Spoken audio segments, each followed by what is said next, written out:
Thank you, Shlomo. I'd now like to invite up Malcolm Hoenlein, the Executive Vice Chairman of the Council of Presidents of Major Jewish Organizations, a longtime friend of the March of the Living. And frequent participant. And for those who haven't, I strongly suggest that you do so. My job is to introduce our host formally, and they gave me 2 minutes to tell you everything I know about Ronald Lauder. So the second minute, I'll think of what to fill in, but for the first minute, I want to tell you that there are very few people in the Jewish world today, anywhere, not only in the United States, who come even close to the commitment, dedication that Ronald Lauder has shown in so many areas.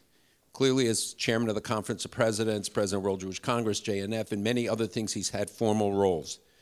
But I think nothing more closely identifies him with the values and commitments of the March of the Living than what he has done in Eastern Europe. And I will tell you, I went with him on the first trip in 1988, I believe. He had a vision, and I honestly didn't see it. And he said to me, there are thousands of young Jews here, remnants of the Shoah that we have to save. And it was only later on that I came to realize how right he was and what he has built. There are a lot of people who can see or think about issues, recognize problems and challenges, but very few act on it. Others can act, but they don't have the vision to really understand the challenges.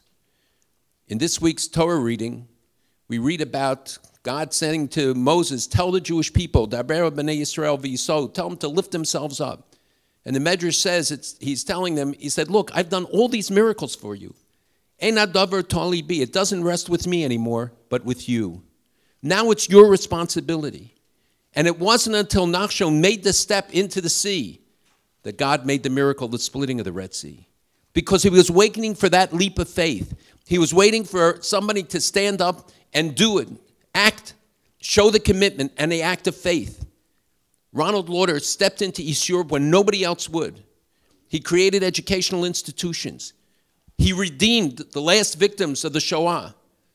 Young people whose stories are so remarkable. Unfortunately, we don't have time now to go into it.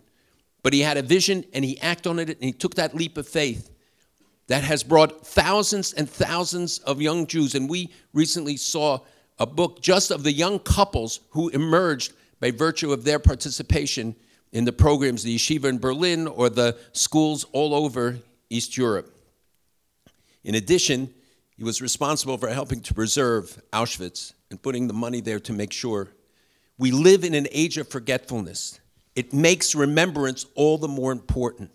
Remembrance is the key to our survival. And this generation needs to be reminded, and only the March of the Living, giving that personal experience, enables them to do it. It reflects that vow that Ronald said, that if we don't get them into Jewish schools and we don't give them Jewish experiences, we will compound the tragedy of the Shoah. So I want to present to you somebody who's a man of vision, who has made that leap of faith, and I think is really a perfect shidduch with the March of the Living, Ambassador Ronald Lauder.